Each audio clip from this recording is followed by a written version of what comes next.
परिसीमन पर राहुल गांधी के बयान ने सियासी गलियारों में गर्मी बढ़ा दी है। हर नेता इस पर अपनी प्रतिक्रिया दे रहा है। हाल ही में राहुल गांधी के बयान पर भाजपा ने भी करारा जवाब दिया है। लोकसभा में नेता प्रतिपक्ष राहुल गांधी के परिसीमन संबंधी बयान पर केंद्रीय मंत्री अर्जुन राम मेघवाल ने तीखी प्रतिक्रिया दी है। उन्होंने कहा है कि वर्ष 2026 में परिसीमन होना संविधान के प्रावधानों के अनुरूप है और इसके खिलाफ बयान देना संविधान की भावना के विपरीत है। जरा सुनिए मेघवाल ने राहुल गांधी पर क्या बयान दिया है। 026 में परिसीमन होना है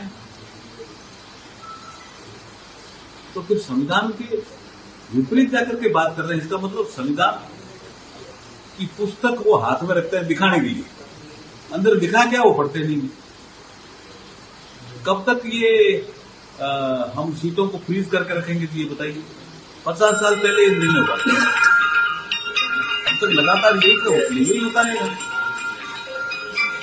सीटों की बढ़ोतरी वाला मुद्दा लगातार सबसे चर्चा करके आगे बढ़ाया था। बजट सत्र के बाद 3 दिन का एक विशेष सत्र बुलाया था, सबने अपनी बात रखी थी। उस समय तो राहुल गांधी जी ने ये बात नहीं रखी जो अब ये नॉर्थ साउथ डिवाइड करने की बात, इसका मतलब उनकी मानसिकता ही डिवाइड करने की है। उस समय उनकी पार्टी के जो लोग बोल रहे थे, जहां तक मुझे याद है उनका ये कहना था कि सीटें क्यों बढ़ा रहे, 543 में ही आप महिलाओं को रिजर्वेशन दे दो। तो हमने कहा इसमें अमेंडमेंट के लिए लिखा हुआ है 2023 के एक्ट में कि सेंसस और डिलिमिटेशन 2 चीजें लिखी हुई है, तो उसको बदलना पड़ेगा। इसके लिए हम लेके आए। तब उन्होंने दूसरा तरीका अपनाया, आज दूसरा तरीका अपना।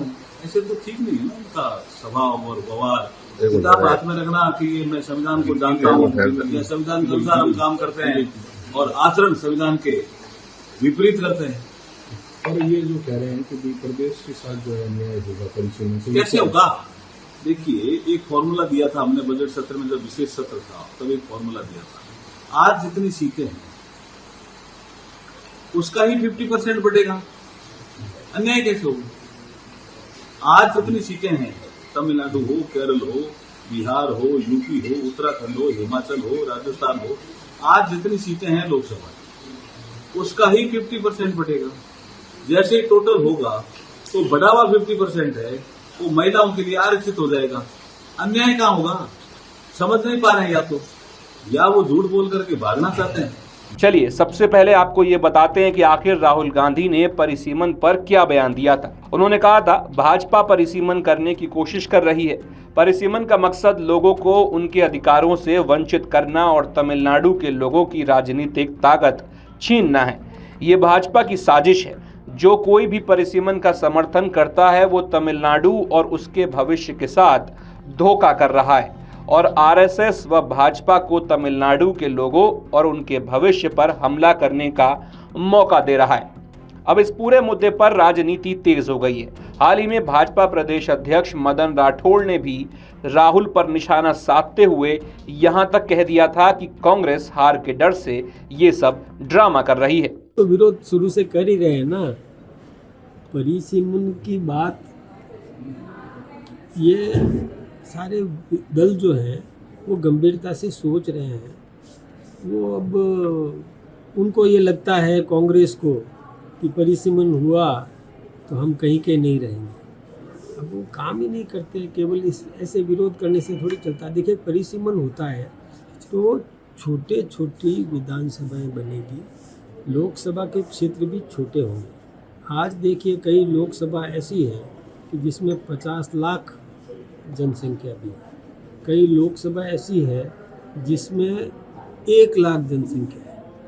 तो ये एक उसका तो करना ही पड़ेगा ना, डिलिमिटेशन तो होना ही चाहिए।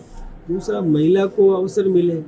आज महिला सभी क्षेत्रों में आगे बढ़ रही है, आईपीएस बन रही है, पायलट बन रही है, सेना में महिला को लिया जा रहा है। तो कानून बनाने में महिला का योगदान क्यों नहीं होना चाहिए?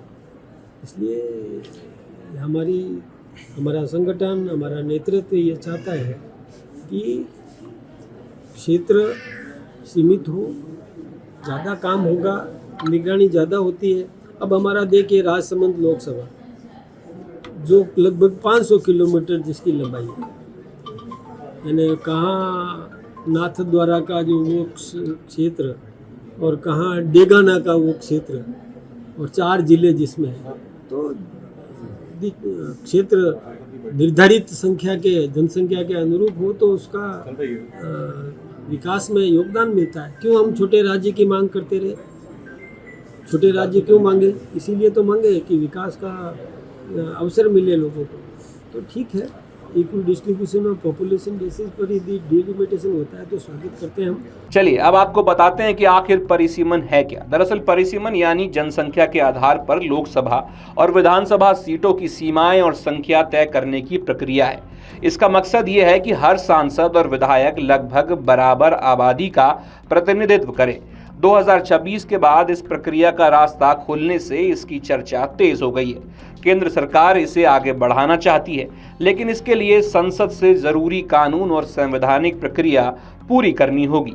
विवाद इसलिए भी है क्योंकि नए परिसीमन से उत्तर भारत के राज्यों की सीटें बढ़ सकती हैं, जबकि दक्षिण भारत के राज्यों को अपनी राजनीतिक हिस्सेदारी घटने का डर है। आपके राज्य की खबरें, आपके शहर की खबरें सबसे पहले जानने के लिए देखते रहें अमर उजाला। चैनल को सब्सक्राइब जरूर कर लें और पाएं हर अपडेट।